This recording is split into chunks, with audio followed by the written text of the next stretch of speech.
بسم اللہ الرحمن الرحیم۔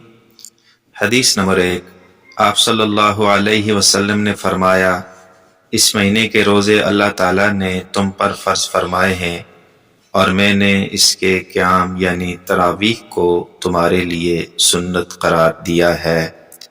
ابن ماجہ۔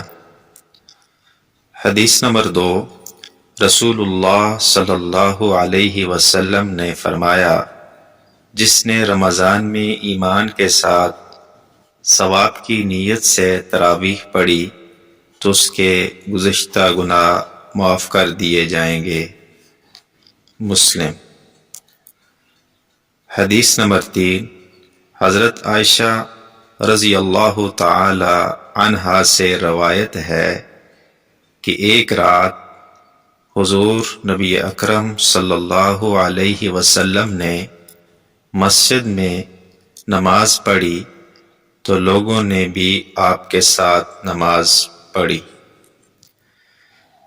پھر آپ صلی اللہ علیہ وسلم نے اگلی رات نماز پڑھی تو لوگ اور زیادہ ہو گئے۔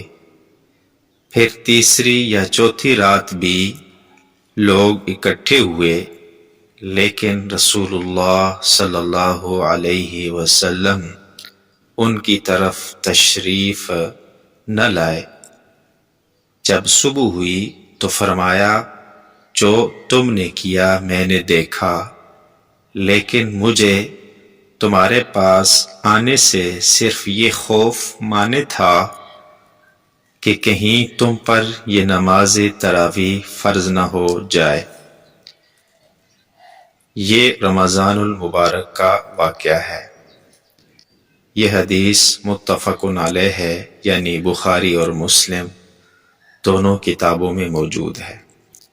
حدیث نمبر 4، آپ صلی اللہ علیہ وسلم نے فرمایا، اللہ تعالیٰ نے اس مہینے کے روزے فرض کیے ہیں اور اس کی راتوں میں کھڑے ہونے یعنی تراویح کو نفل عبادت مقرر کیا ہے۔